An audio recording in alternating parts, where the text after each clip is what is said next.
Hello friends. మీకిప్పుడు human intelligence versus artificial intelligence, మానవ మేధ మరియు కృత్రిమ మేధ మధ్య భేదాలను వివరించబోతున్నాను. దీన్ని ఒక చిన్న కథ ద్వారా వివరిస్తాను. ఈ చిన్న కథతో మీరు స్వభావాన్ని పూర్తిగా అర్థం చేసుకోగలుగుతారు. ఇక్కడ క్లారిటీ 50 వ్లాగ్ ప్రధాన లక్ష్యం ఏంటంటే, కేవలం మీరు నేర్చుకోవటం కాదు, మీరు ఇతరులకు వివరించే స్థాయికి చేరాలి. అదే ప్రధాన లక్ష్యంతో ప్రతి టెక్నికల్ అంశాన్ని కూడా మీకు నిజ జీవిత కోణంలో అందిస్తున్నాను.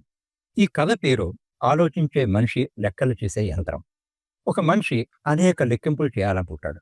లెక్కింపులు చేయాలంటే ప్రధానంగా మనిషికి 5 బలహీనతలుంటాయి.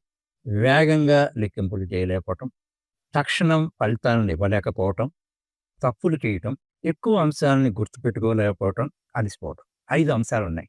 అయితే ఈ బలహీనతలనన్నీ అధిగమించటానికి కాలిక్యులేటర్ అనే ఒక యంత్రాన్ని రూపొందించాడు. అయితే ఈ కాలిక్యులేటర్ ప్రత్యేకత ఏంటంటే, అది మనిషి యొక్క 5 బలహీనతల్ని అధిగమించగలదు. ఒకటి, మనిషి కన్నా కొన్ని వందల రెట్లు వేగంగా లెక్కింపులు చేయగలదు. తక్షణమే ఫలితాన్ని ఇవ్వగలదు.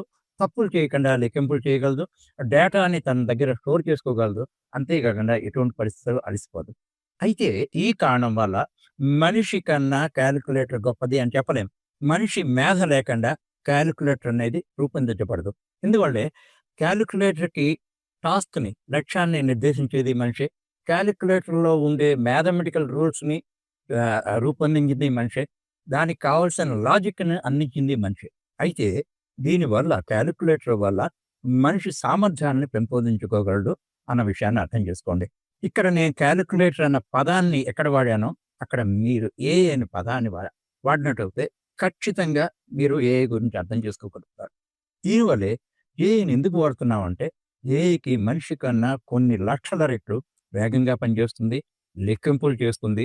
అంతేకాకుండా ప్రపంచంలో ఉన్న డేటానంతటిని కూడా అది సమీపించగలుగుతుంది. మీ జీవితంలో మన దగ్గర ఉన్న సమాచారం ఆధారంగానే ప్రతిరోజు నిర్ణయాలు తీసుకుంటూ ఉంటాం. అయితే ఒక వ్యక్తి దగ్గర ఉన్న సమాచారం కేవలం ఒక నీటి బొట్టు వంటిదైతే, ఏఐ దగ్గర ఉన్న సమాచారం ఒక మహాసముద్రం వంటిది. అయితే ఏఐ ప్రపంచంలో అనుమతించబడిన ప్రతి డిజిటల్ డేటా, అది పుస్తకాలు కావచ్చు, డేటా కావచ్చు, చరిత్ర కావచ్చు, వాటన్నిటిని కూడా ఇంటర్నెట్ ద్వారా సమకూర్చగలదు. అందుకే అది అద్భుతమైన ఫలితాలను మనకు అందిస్తుంది. చివరిగా మీకు చెప్పేదేంటంటే, ఈ కాన్సెప్ట్‌ని వివరంగా మీకు 9 నిమిషాల వీడియోలో వివరించాను. మీకు ఆసక్తి ఉన్నట్టయితే దీన్ని లింక్ చేశాను, దాన్ని చూడండి. దాని ద్వారా మీరు ఈ కాన్సెప్ట్‌ని ఇతరులకు వివరించే స్థాయిని చేరుకుంటారు.